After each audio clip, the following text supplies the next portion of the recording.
ಸದಾ ನಿಮ್ಮ ಮನೆಯಲ್ಲಿ ಸಂಪತ್ತು, ಐಶ್ವರ್ಯ ತುಂಬಿರಲು ಈ ಸುಲಭ ವಿಧಾನವನ್ನು ಪಾಲಿಸಿ. ಮೊದಲನೇದಾಗಿ ಲಕ್ಷ್ಮೀದೇವಿಯ ಪೂಜೆ. ಪ್ರತಿ ಶುಕ್ರವಾರ ಲಕ್ಷ್ಮೀದೇವಿಯ ಪೂಜೆ ಮಾಡಿ ಲಕ್ಷ್ಮೀ ಬೀಜ ಮಂತ್ರವನ್ನು 108 ಬಾರಿ ಜಪಿಸಿ ಲಕ್ಷ್ಮಿಗೆ ಕಮಲದ ಹೂಗಳನ್ನು ಅರ್ಪಿಸಿ.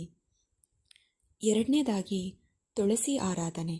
ಮನೆ ಮುಂದೆ ತುಳಸಿ ಗಿಡ ನೆಟ್ಟು ದಿನ ಬೆಳಿಗ್ಗೆ ಪ್ರಾರ್ಥನೆ ಮಾಡಿ ತುಳಸಿ ಗಿಡದ ಮುಂದೆ ದೀಪವನ್ನು ಹಚ್ಚಿ.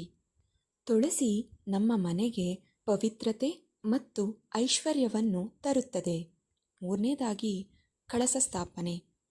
ಮನೆಯ ಪೂಜೆ ಮನೆಯಲ್ಲಿ ಕಳಸವನ್ನು ಇಟ್ಟು ಆ ಕಳಸವನ್ನು ಧನ ಐಶ್ವರ್ಯದ ಚಿಹ್ನೆಯಾಗಿ ಭಾವಿಸತಕ್ಕದ್ದು.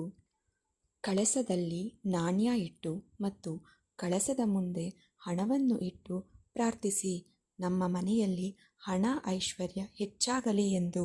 ನಾಲ್ಕನೇದಾಗಿ ದಾನ ಧರ್ಮ.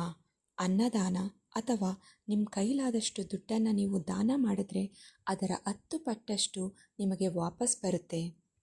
ಒಳ್ಳೆಯ ಮನಸ್ಸಿನಿಂದ ದಾನ ಮಾಡಿ. ಐದನೇದಾಗಿ ಮನೆಯನ್ನು ಶುದ್ಧವಾಗಿ ಇಟ್ಟುಕೊಳ್ಳುವುದು. ಮನೆಯ ಉತ್ತರ ಪೂರ್ವ ದಿಕ್ಕು ಸದಾ ಸ್ವಚ್ಛವಾಗಿರಲಿ, ಇದು ಐಶ್ವರ್ಯದ ದಿಕ್ಕು. ಆರನೇದಾಗಿ ಬೆಳಿಗ್ಗೆ ಬೇಗ ಹೇಳುವುದು. ಬೆಳಿಗ್ಗೆ ಬ್ರಾಹ್ಮಿ ಮುಹೂರ್ತದಲ್ಲಿ ಎದ್ದು ಪ್ರಾರ್ಥನೆ ಮಾಡಿದರೆ ದೇವತೆಗಳ ಕೃಪೆ ನಿಮ್ಮ ಮೇಲೆ ಇರುತ್ತದೆ.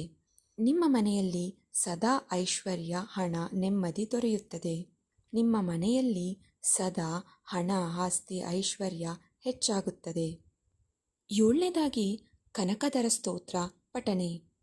ಶ್ರೀ ಶಂಕರಾಚಾರ್ಯರ ಕನಕದಾರ ಸ್ತೋತ್ರ ಲಕ್ಷ್ಮೀ ಕೃಪೆಗೆ ಶ್ರೇಷ್ಠ ಮಾರ್ಗವಾಗಿದೆ.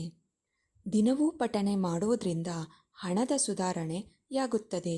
ನಾನು ಕೊಟ್ಟಂಥ ಇನ್ಫಾರ್ಮೇಷನ್ ನಿಮಗೆ ಇಷ್ಟ ಆಗಿದೆ ಅಂತ ಭಾವಿಸ್ತೀನಿ.